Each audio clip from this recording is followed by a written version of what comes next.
यीशु मसीह, तेरे जैसा है कोई नहीं, तेरे चरणों में झुके आसमान और महिमा गाए ज़मीन। हम गाए हो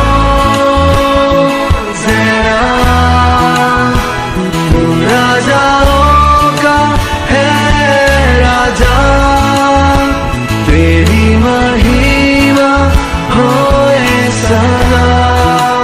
तू है प्रभु हमारा खुदा, हम गाए हो ज़रा, तू राजाओं का है राजा। परमेश्वर के धन्य नाम की महिमा हो। आज के आराधनात्मक मनन की ओर आप सभी का बहुत ही विनम्रता के साथ स्वागत करता हूं। आइए आज का मनन के लिए रोमियों की पत्री अध्याय 11 पद 32 पढ़ते हैं। क्योंकि परमेश्वर ने सबको आज्ञा उल्लंघन का बंदी बनाकर रखा ताकि वह सब पर दया करे। अक्सर विश्वासियों के मन में भी आने वाला एक प्रश्न है, यदि परमेश्वर सर्वज्ञानी है तो क्या वो नहीं जानता था कि भलाई और बुराई के वृक्ष का फल खाकर आदम और हव्वा पाप करेंगे? यदि वो जानता ही था तो फिर निम्न वृक्ष को उन्होंने क्यों बनाया? क्या इसका मतलब ये नहीं कि परमेश्वर सर्वज्ञानी नहीं है? यदि वो पहले ही जानता तो क्या वह जानबूझकर मनुष्य को पाप में नहीं फंसा रहा था? इत्यादि सवाल ऐसे सवाल हैं जिसका संतुष्टदायक जवाब अक्सर पुराने विश्वासी भी दे नहीं पाते। यद्यपि हम ये नहीं कह सकते कि परमेश्वर ने जानबूझकर पाप करने के लिए मनुष्य को प्रेरित किया, क्योंकि पहली बात, परमेश्वर पाप से किसी की परीक्षा नहीं करता, याकूब 1:13। दूसरी बात, वो पहले से आदम और हव्वा को ये चेतावनी दी थी कि भलाई और बुराई के वृक्ष का फल खाने से क्या नतीजा होने वाली है। उत्पत्ति 2:17। परंतु प्रारंभ में पढ़ी गई पद हमें ये प्रमाण देती है कि परमेश्वर ये जानता था कि मनुष्य परमेश्वर की आज्ञा का उल्लंघन करके पाप में फंस जाएगा। तब आपके मन में एक संदेह उत्पन्न होने की संभावना है। जब भी ब्रदर, प्रारंभ में पढ़ी गई पद में ये नहीं लिखा है कि परमेश्वर ये जानता था कि मनुष्य पाप में फंस जाएगा, बल्कि ये लिखा है कि परमेश्वर ने सबको आज्ञा उल्लंघन का बंदी बनाकर रखा ताकि वह सब पर दया करे। जी, आपने बिल्कुल सही पढ़ा।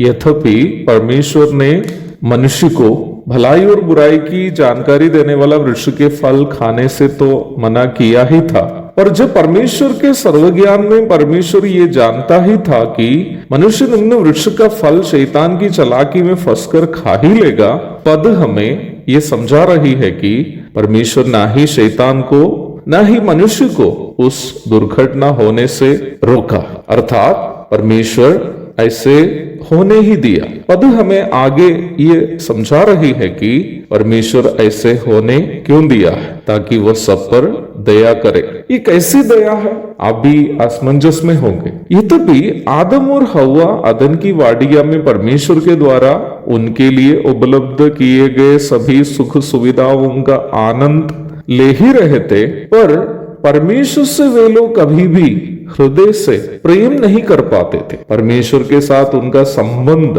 केवल उन आशीषों से था जो वे लोग परमेश्वर से प्राप्त करते थे। लूका 15वां अध्याय की 11 से 32 तक के भाग में प्रभु यीशु मसीह के द्वारा जिस उड़ाऊ पुत्र की कहानी बताई गई है, वास्तव में इसी सच्चाई की परिभाषा है। पिता के सभी सुख सुविधाओं का अनुभव करते हुए जीने पर भी निम्न उड़ाऊ पुत्र ना ही पिता से प्रेम करता था, ना उसको पिता के साथ एक व्यक्तिगत संबंध था। इसलिए पिता ने उसकी मांग के अनुसार संपत्ति का हिस्सा देकर उन्हें मनमर्जी के अनुसार जीने के लिए छोड़ दिया, ताकि वह किसी दिन पिता का उस प्यार भरा हृदय को जाने जो उसके लिए तरसता था। परमेश्वर ने मानव जाति को आज्ञा उल्लंघन के अधीन होने दिया ताकि वो अपने पुत्र को क्रूस पर बलि करने के द्वारा अपने हृदय का गहरा प्रेम को मानव जाति को प्रकट कर सके। आज परमेश्वर के पुत्र प्रभु यीशु मसीह को अपना उद्धारकर्ता एवं प्रभु के रूप में स्वीकार करने वाला कोई भी व्यक्ति को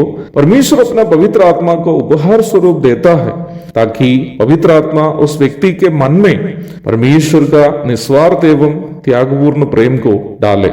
इफिसी अध्याय 1 पद 13 और 14, रोमी अध्याय 5 की 5, ताकि उद्धार पाने वाला हर एक व्यक्ति परमेश्वर के साथ एक व्यक्तिगत संबंध बना सके। सप्ताह के इस पहला दिन मेरे प्यारों अवश्य ध्यान रखें कि परमेश्वर से हमारा संबंध उन सांसारिक आशीषों से नहीं हो जो हम उनसे पाए हैं या प्राप्त करते हैं, बल्कि उनके पुत्र प्रभु यीशु मसीह को हमारे खातिर कुर्बान होने हेतु देते हुए हमसे अपना गहरा प्रेम का प्रदर्शन किए हुए परमेश्वर के साथ हमारा व्यक्तिगत संबंध के कारण हो। हम परमेश्वर से ये कह सके कि हे प्रेमी दयालु परमेश्वर, मैं आपसे बहुत प्रेम करता हूँ, इसलिए नहीं कि आप हमें संसार में बहुत सारी आशीषें दी है, बल्कि इसलिए कि आपने हमसे पहले प्रेम किया है, इसलिए मैं भी आपसे प्रेम करता हूँ। यूहन्ना की पहली पत्री अध्याय 4 पद 10। एक और शुभ दिन की धन्य कामनाओं के साथ इस आराधना मनन की मैं यहाँ समाप्ति करता हूँ। प्रभु आप सबको आशीष दे, आमीन। तूने हमसे इतना प्यार किया, हमें पापों से छुड़ाने को अपने